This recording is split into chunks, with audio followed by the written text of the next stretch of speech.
pessoal, eu sou a Carol Costa e começa agora mais uma edição do Identidade. Hoje a gente recebe o coordenador do curso de Fotografia e Audiovisual, o professor Daniel Barbiellini. Tudo bom, professor? Tudo bem, Carol. Obrigada pela participação aqui no programa. Obrigado pelo convite. Bom, para começar, a gente quer saber um pouquinho sobre a sua experiência profissional. Como é a sua trajetória na sua profissão? Como que você escolheu a sua profissão? Bom, eu sempre tive na minha profissão assim duas dimensões, né? Sempre tive um trabalho mais profissional mesmo, né? Comecei com televisão, né? Eu fiz faculdade de rádio e TV e frequento estúdio desde que eu engatinhava, porque meu pai já era do ramo, né? Então eu sempre tive uma parte assim como interesse mais profissional mesmo de, de produções em televisão e, e uma parte minha sempre se interessou também pela pesquisa e que lá na frente eu acabei seguindo também uma carreira acadêmica que foi paralela, né? Então por isso continuo mantendo sempre esses dois, vamos dizer, dois ângulos aí, essas duas perspectivas, né? Da pesquisa e do trabalho prático. Quais os lugares que seu pai trabalhou que fez você se encantar pela profissão? Olha, é engraçado, né? Às vezes as pessoas falam comigo, né? Eu já ouvi muito, né? Ah, porque você começou cedo por causa do teu pai ser do meio, como se isso fosse uma grande ajuda, né? E de fato ajudou, é, foi uma ajuda, mas curiosamente quando eu queria prestar rádio e TV, fui perguntar para ele o que ele achava, a primeira coisa que ele falou, eu não faria isso se fosse você, né? E acho que a resposta dele foi o que me fez, ué, por que não, né? Eu sempre vi ele trabalhando contente, né? Ele sempre estava muito realizado. Meu pai sempre foi muito realizado, assim, né? Nas escolhas profissionais dele. Quando eu era bem pequeno, enquanto as pessoas de sexta-feira às 2 da tarde, 3 da tarde estavam em casa, eu estava na televisão. Muitas vezes eu estava lá acompanhando meu pai. E era sempre assim, ele entrava, às vezes a gente ia viajar, tinha que dar uma passadinha ali, né? Uma passadinha de meia hora viravam 4 horas ali. Então, sempre vivi muito assim em ambiente de TV. Agora, curiosamente, o que mais me atraiu foram as ilhas de edição. As ilhas de edição, naquela época, a gente está falando aí de começo da década de 80, eram ilhas quadruplex. Quadruplex é um formato, né, de fita de mais de 1 polegada e eram salas. Uma ilha de edição parecia que estava numa nave espacial, assim, né? Então eu gostava muito assim daquele ambiente, dos barulhos, né, de quando rodava, quando rodavam as fitas, né? Aquilo me interessava e era um ambiente bem inóspito para uma criança, porque, enfim, você tinha ali 2 cadeiras e eu ficava ali olhando de vez em quando saía. Gostava muito de ver assim a produção de montarem os cenários, desmontarem. Isso sempre me fascinou. Meu primeiro trabalho mesmo em televisão foi, já estava terminando a faculdade, eu fui ser assistente, já entrei como assistente de direção na TV Bandeirantes e de um programa que era o primeiro programa do Daniel Filho fora da Globo, né, um programa independente. E dali também comecei a ajudar nos roteiros e tal, e fui trilhando o caminho de roteirista. Então, assim, eu tive momentos diferentes, né? Teve uma época que eu estava de saco cheio de televisão, queria algo diferente, fui fazer cinema na FAP também. Minha rádio TV eu fiz na Metodista. Teve uma época que eu parei, eu fiz as duas ao mesmo tempo, estava ali entre uma coisa e outra, mas no final decidi terminar a rádio TV. E queria trabalhar com cinema. Na época, a gente está falando aí de começo da década de 90, cinema estava muito difícil no Brasil, né? Praticamente tinha terminado a Embrafilme. E o mercado, assim, para quem queria na época exercitar mesmo cinema, era o mercado publicitário. Então fui trabalhar em produtoras de publicidade, produtoras grandes, né, na O2, depois trabalhei na Academia de Filmes. Primeiro na produção, depois eu fui me interessando mais pela edição, fui assistente de montagem. Aí entrei no cinema mesmo, fui assistente do Denoir de Oliveira, que é um diretor da época, desde da época do cinema da Boca, né, que a gente chama aqui em São Paulo, né, da Boca de Lixo, que era o cinema mais underground. Denoir de Oliveira era um diretor dessa linha, junto com o Carlos Reichenbach. E eu comecei a entrar no meio cinema longa-metragem, foi uma experiência também muito importante assim para mim. Enfim, aí depois aconteceu muita coisa, sempre trabalhei com audiovisual, depois passei por várias emissoras, né? Depois da Bandeirantes trabalhei na Globo, fui correspondente, desenvolvia conteúdo relacionado à Amazônia, então fiquei um tempo na Amazônia, em Roraima, criando conteúdo para Globo Repórter, para Fantástico a gente entrou 2 vezes, por conta de um projeto que eu estava fazendo, que eu estava envolvido num projeto ambiental fora do país, que era na Venezuela. Isso também acabou sendo um nicho para mim, porque depois quando eu voltei, aí eu fiz o Globo Ecologia, né, como roteirista, me chamaram para outros projetos na área ambiental. Na Record eu fiz como diretor assistente e ajudava também na criação de conteúdo, roteiro para a Endemol. Endemol Brasil desenvolveu um formato de reality show, assim, meio game, na Amazônia. E por conta toda essa experiência que eu tinha de conteúdos ambientais e vivência na Amazônia, me chamaram também. Enfim, dando um pulo, né? Hoje eu tenho uma empresa, já trabalho há 20 anos, né? Praticamente um pouco mais no mercado audiovisual, e há 15 anos eu sou sócio do meu pai e do meu irmão. A gente tem uma empresa de criação de conteúdo. Basicamente a gente fornece roteiros, né, para essas outras emissoras e também para um mercado de nicho aí na área de educação que a gente vem explorando.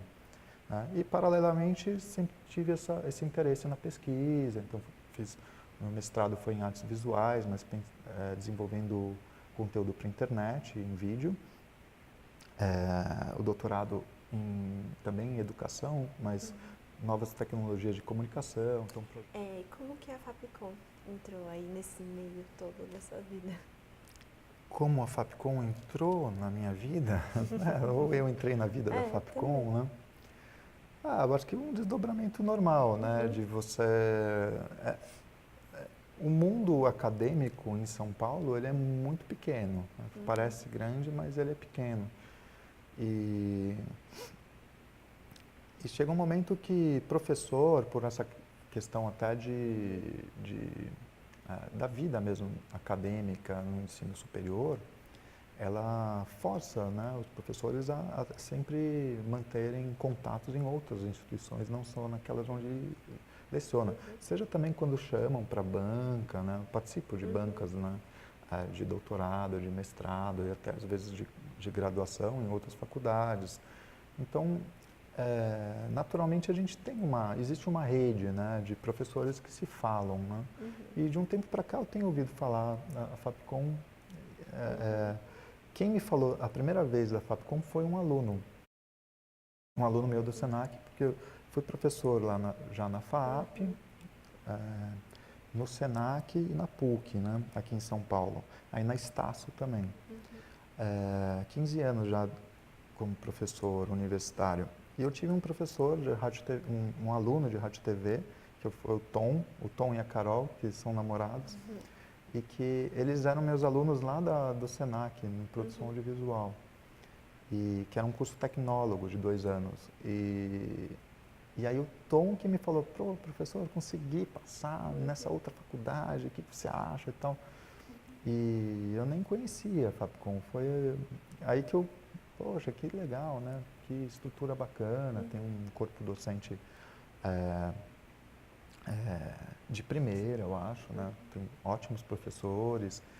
E como que é o desafio de coordenar o curso de fotografia e audiovisual aqui na Fapcom? Olha, é um desafio enorme como qualquer curso novo, né? Eu não tinha muita experiência de coordenação, então também a Fapcom se abriu para mim dessa forma, como um espaço de experiência. Apesar de já ter ajudado outros coordenadores em programas, em projetos, né? Foi minha primeira experiência de coordenação. E é um desafio, o desafio principal é que são cursos novos, né? Então a gente tem as graduações aqui, os bacharelados, que já estão consolidados, né? Quando a gente pega um curso como o audiovisual, ele está formando a primeira turma esse ano, né? Então tem uma série de ajustes, né?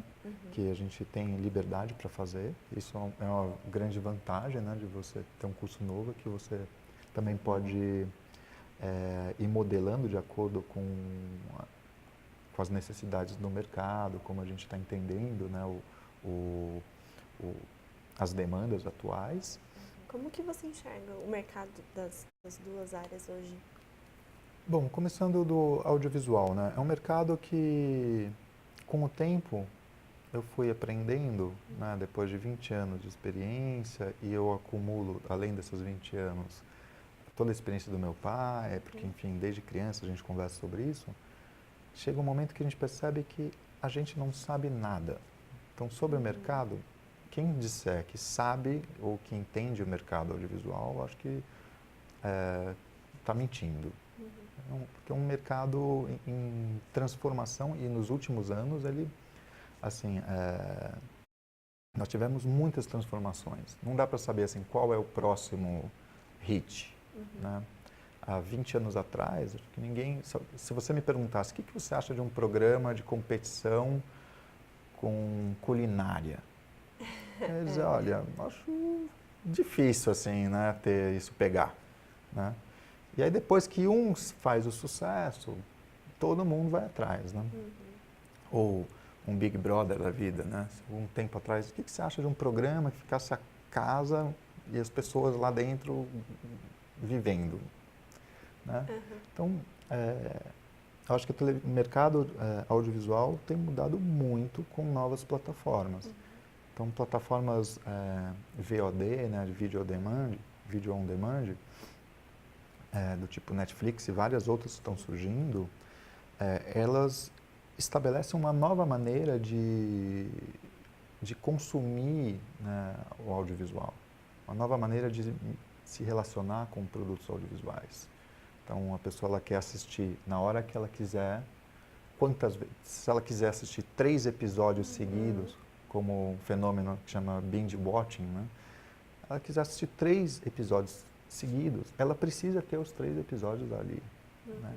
E isso abre, isso cria uma demanda de conteúdos enorme, né? Então, hoje a gente tem, o mercado brasileiro acabou ficando muito atrás de outras economias que não tinham muita tradição no audiovisual como a gente.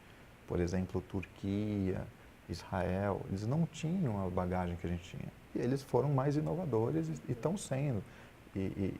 Ou México, nós estamos ficando para trás desses mercados, né? Por outro lado, nos últimos anos, com a lei, né, a nova lei de TV por assinatura, que obriga, né, uma cota de produção de conteúdos nacionais produzidas por produtoras brasileiras independentes, isso também acabou fomentando, né, a produção e até a vinda de outros players aí para o Brasil, né? Então, que outros, tanto em termos financeiros, né, de possibilidade de captação de recursos, como como canais também que estão interessados nos produtos brasileiros, né? Não só porque nós temos um público gigantesco, o brasileiro gosta de audiovisual, gosta consome, né?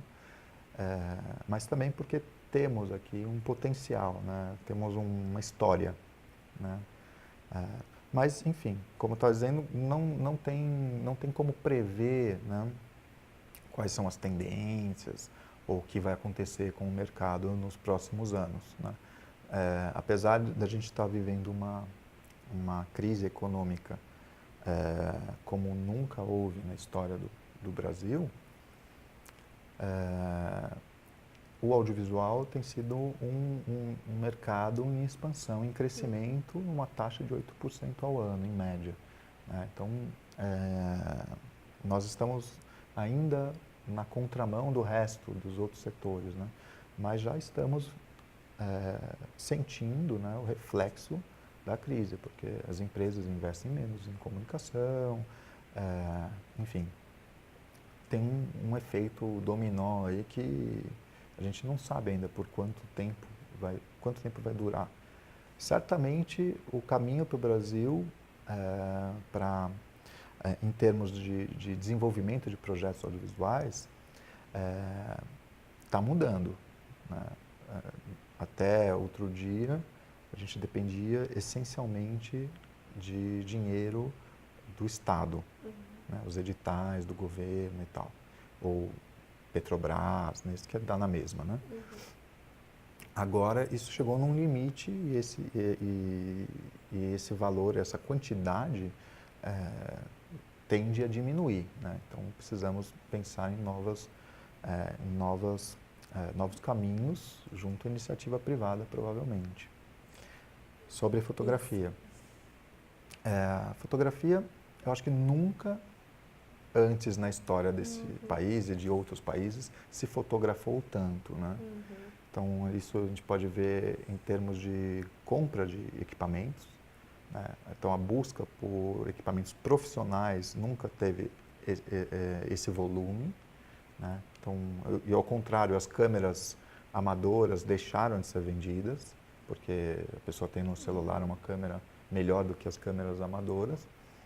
E, ao mesmo tempo, tem uma procura por equipamentos profissionais, né, e de fotografia. Um fenômeno que tem chamado a atenção é que tem sido, o curso de fotografia tem atraído um público feminino, né? Tem mais mulheres estão interessadas em tornarem-se fotógrafas, né? Então, tradicionalmente, era uma área mais masculina e isso está mudando. Não só no Brasil, como no mundo inteiro. Tem tido essa procura. Ao mesmo tempo, assim, como é um mercado que cresceu muito, né? Então, um mercado tanto de eventos, batizado, festas de casamento, como newborn também, cada vez mais gente querendo a foto do neném, né?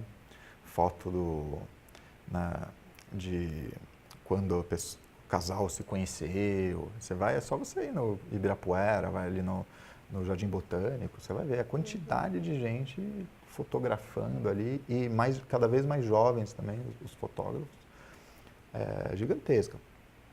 Então, ao mesmo tempo que isso tudo expandiu, né, os equipamentos ficaram mais acessíveis também, tem sido um mercado com os critérios de qualidade, né, estão subindo. Então, a necessidade de uma formação específica, né, aqueles fotógrafos os fotógrafos que são bem preparados, bem formados, eles se destacam muito rapidamente em relação aos concorrentes, né? Então, tem esses dois lados, né? Então, é um mercado que ele está saturado, né? O mercado de fotografia hoje está saturado, mas está saturado de profissionais medianos para baixo. Então, os mais qualificados estão conseguindo se destacar em relação a essa grande maioria, né? seja pelos cursos, seja pelos investimentos em equipamento, né? Aparentemente, quando a gente pensa, nossa, a câmera custa R$ 3.000, a pessoa já sai, né, um fotógrafo profissional, porque ela tem a câmera, e não é bem assim, né? Você tem vários outros custos aí, né, envolvidos no processo de tornar-se fotógrafo profissional, né? Nós, tradicionalmente, não somos um país de empreendedores, né? Nós não temos uma formação para empreendedores. Isso hoje é uma necessidade de sobrevivência, né?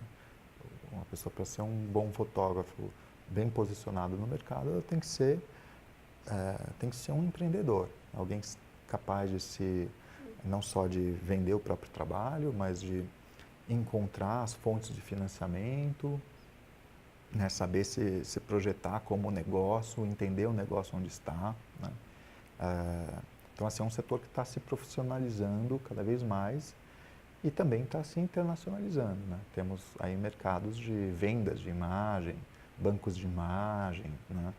Além de um setor que sempre se baseou na fotografia e isso continua, que é a moda, né? Um setor novo é o da alimentação, né? Pelo fenômeno das redes sociais, Instagram, por exemplo, qualquer food truck precisa ter uma estratégia de criação de conteúdo que seja constante, né? Isso envolve fotografias, envolve, enfim, às vezes outras mídias e conteúdos, né? Obrigada, professor, pela sua participação aqui na Identidade. Muito bom conversar com você. Eu que agradeço pelo convite e estou à disposição também sempre que vocês quiserem conversar. Obrigada. O Identidade fica por aqui e até a próxima edição.